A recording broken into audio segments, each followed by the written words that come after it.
আসসালামু আলাইকুম everyone, welcome back to another video with Shafin Ahmed. আপনাদের কাছে প্লিজ একটা রিকোয়েস্ট, আজকে থেকে আপনারা রাইটিংয়ের জন্য স্পেশালি যেই ওয়ার্ডগুলো আমি শেখাবো, আমি কিছু শেখাবো, বাকিগুলো আমার চ্যানেল থেকে আপনি আরও শিখবেন বা নানান বই থেকে শিখবেন। প্লিজ মিক্স করবেন না।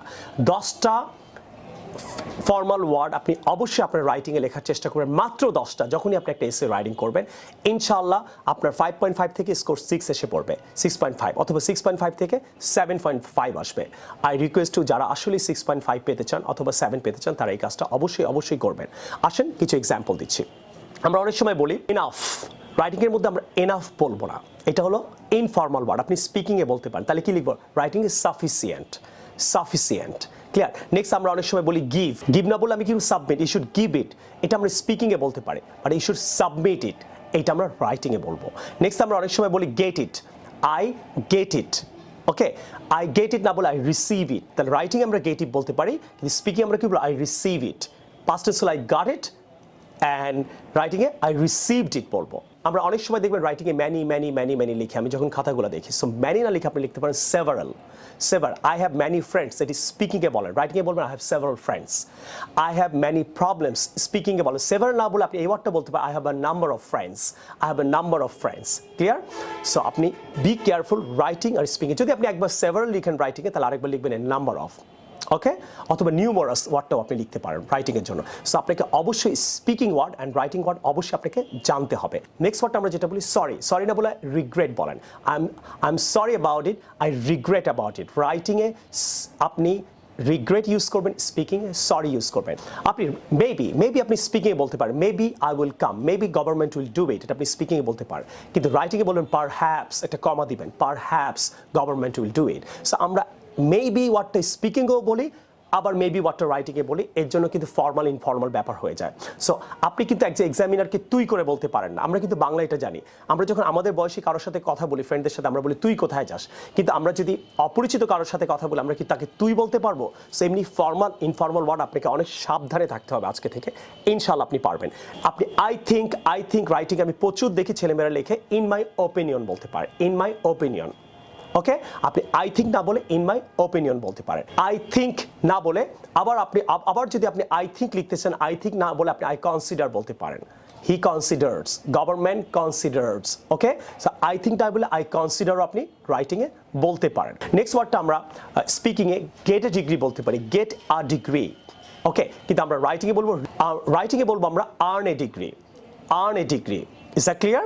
আমরা you will do a good job, এটা আমরা স্পিকিংয়ে বলতে পারি do a good job, কিন্তু আমরা রাইটিংয়ে বলবো perform well, you will perform well, এটা আমরা রাইটিংয়ে বলবো। তাহলে স্পিকিংয়ে do a good job, কিন্তু রাইটিংয়ে বলবো you will perform well, তার মানে perform well, এই ওয়ার্ডটা আমরা ইউজ করবো। নেক্সট গভর্নমেন্ট helps us, এই যে স্পিকিংয়ে আপনি হেল্প বলতে পারেন, বাট রাইটিংয়ে যখন লিখছেন গভর্নমেন্ট অ্যাসিস্টস আস, অ্যাসিস্ট ওয়ার্ডটা ইউজ করবে, assist, I will assist you, assist.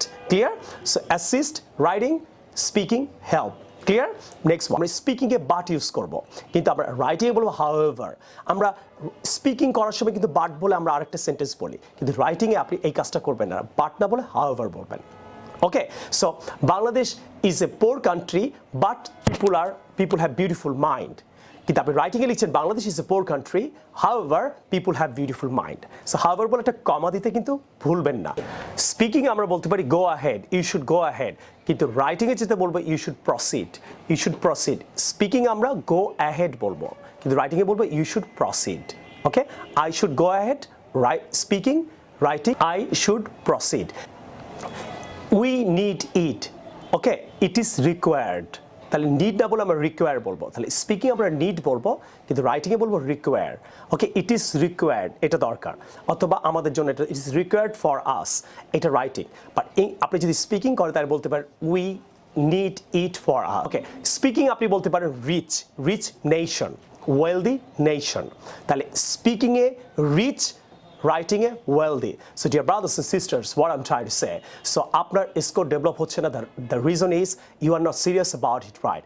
আপনাকে অনেক কিছু নিয়ে আইএলটিএস রাইটিংটা ইমপ্রুভ করার জন্য you got to be very serious about it. First of all, আপনাকে writing word, you got to learn some of the words, right? একদম মুখস্থ করে ফেলবেন, 500 ওয়ার্ড মুখস্থ করে ফেলবেন। আমার ইউটিউব চ্যানেলে পাবেন শাফিনস আইএলটিএস রাইটিং ওয়ার্ড দিয়ে আপনি সার্চ দিলে সমস্ত ভিডিও পাবেন এবং টপিক রিলেটেড ওয়ার্ডও পাবেন। So what you have to do, you got to be serious about your IELTS writing words. Try to memorize 10, see every day 10 words, and that is really possible.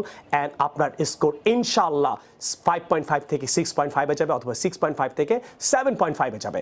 Next, you got to learn some linking words, how to use linking words properly, moreover কিভাবে use করে, furthermore use করতে পারে হয়, apart from কিভাবে use করে।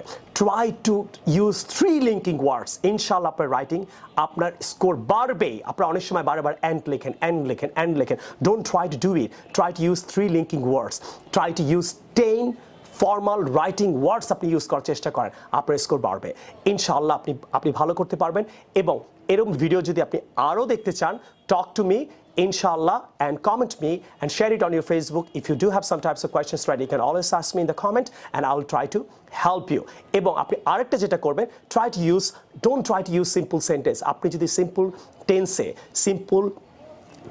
Simple sentence যদি দিয়ে পুরো আইএলটিএস রাইটিংটা করে, আপনি 5.5 এর বেশি কোনোদিনও পাবেন না। So what you have to use, you have to learn compound sentence, complex sentence. Try to use 3 compound sentence, 3 complex sentence.